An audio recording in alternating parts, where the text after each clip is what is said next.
এই আস্তারটা বাড়ি বাজারের এজেন্ট ডেঙ্গু আর ডেঙ্গু একদম কন্টিনিউয়াস শেষ না হওয়া পর্যন্ত আমাদের অভিযান অব্যাহত চলবে। কোনো মাত নাই, জরিমানা কত? আচ্ছা, আপনাদের বিবেক বলতে কোনো জিনিস নাই? লাভরানি হায় হায়, একদম কন্টিনিউয়াস শেষ না হওয়া পর্যন্ত আমাদের অভিযান অব্যাহত চলবে। পুরানো করবে এর মধ্যে যারা দেখে না অবৈধভাবে দোকান করছে, এর মানে পলিথিনের বড় বড় ব্যাগগুলো নিয়ে এই ছড়ার মধ্যে ফেলে দিচ্ছে এবং ওইখানের মধ্যে মশার জন্ম নিচ্ছে। কাজে আমরা এগুলো রাখবো না। তো না, পালিয়ে গিয়ে তো লাভ নাই। আমি পালিয়ে যাওয়ার কথা বলছিলাম, তাদেরকে সময় দিচ্ছি, তারা তাদের জিনিসপত্রটা নিয়ে যাক। এখন আমাদের এই পিছনে দেখছেন তো আপনারা যে স্তূপ প্লাস্টিকের ব্যাগের মধ্যে, এবং দেখাই যাচ্ছে এখানে প্রচুর পরিমাণ লার্ভা পাওয়া যাচ্ছে। সো আমাদের এটা পরিষ্কার করতেই হবে। অত মায়া দেখাইলাম না, উনি কোটি কোটি টাকা ব্যবসা করতেন, গায়ে লাগাইতেছেন না। উনার ৩-৪ বার এসে বলে যাওয়ার পরেও আমরা যদি ওনাকে সতর্ক করতাম না, তারপরেও উনি এই কাজ করেন নাই। এখনও আজকেও আমরা দেখার পরেও তো অ্যাটলিস্ট পরিষ্কার করি, সেটাও করতেছেন না। নির্বাহী ম্যাজিস্ট্রেট ডাকার পরেও কাজ করতে হয়, এটা কি হবে? পরিষ্কার করুন। এই তো কোনো মাত নাই, জরিমানা কত? আচ্ছা, আপনাদের বিবেক বলতে কোনো জিনিস নাই?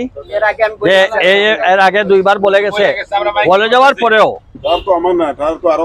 জেসা হোক আপনার ঘর, আপনার বলে গেছে দোকান আপনার, দেখো নাম বলেন, যে দোকান তার তত সুজা মার তারে এখন জরিমানা করে দাও।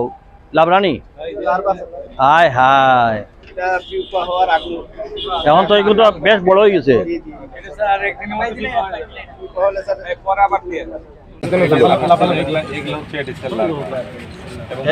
আপনার ডেঙ্গু যেগুলা লাফাচ্ছে এগুলা সব লাভ, এটা আমরা সামান্য একটু নিয়ে আসছি, ওই টিউব পুরাটাই এরকম আছে, এখানে প্রচুর পরিমাণে আছে।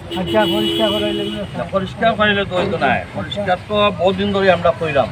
আজকে টেলিভিশন দেখরা যত দেখরা মানুষ প্রত্যেক দিন এফেক্ট হয়। আপনারা যদি এখন এই বয়সে যদি আপনি জানো তার বাণী সব আমরা এদের 2-জনের জেলে নিয়ে যান, এদের জরিমানা করে লাভ নাই, ম্যাজিস্ট্রেট সাহেব জেলে নিয়ে যান। এরা এই আস্তারটা বাড়ি বাজারের এজেন্ট ডেঙ্গু আর ডেঙ্গু। আমরা গত 15 দিন যাবৎ বিভিন্ন প্রায় আমরা বাইকে, তারপরে লিফলেট, তারপরে আমাদের বিভিন্ন মিডিয়ার মাধ্যমে, মসজিদে, সব জায়গায় আমরা প্রচার প্রচারণা করেছি, কিন্তু দেখা গেল এইসব প্রচারণায় কাজ হয় নাই। আজকে থেকে আমাদের মোবাইল কোড শুরু, এবং একই সঙ্গে যে সকল জায়গায় আমরা লাভরা পেয়েছি আপনারা সবাই দেখেছেন, সেই সব অবৈধ যেমন সরকারি জায়গার পাশে তারা প্লাস্টিকের ব্যাগগুলো দিয়ে বুঝাই করে রাখছে, এবং এখানে আমরা প্রচুর পরিমাণে লাভরা পেয়েছি। কাজে আমরা জরিমানা করতেছি এবং এইটাকে পরিষ্কার পরিচ্ছন্ন আমরা এই অভিযান অব্যাহত থাকবে। সেটা বাসা বাড়িও হবে, সেটা মানে সরকারি অফিস আদালত, কোনো জায়গায় যেখানে আমরা অনুসন্ধান গ্রুপ আছে তারা প্রত্যেকটা জায়গায় করছে। 3-4 বার করে আমাদের কীটনাশক কর্মকর্তা, আমাদের প্রধান স্বাস্থ্য কর্মকর্তা, আমাদের সিটি কর্পোরেশনের পরিচ্ছন্ন টিম সবাই এসে আজকে 3 বার তাদেরকে বলে দেওয়া হয়েছে এটা পরিষ্কার করে দেওয়ার জন্য। তারা এগুলো কর্ণপাত করেন নাই। আজকে আমরা মোবাইল কোড হচ্ছে নির্বাহী ম্যাজিস্ট্রেটের অধীনে, এবং উনার আইন অনুযায়ী ব্যবস্থা নিচ্ছেন। এটা সচেতন করা হয়েছে, মাইকিং দেওয়া হয়েছে, হ্যান্ডবিল দেওয়া হয়েছে।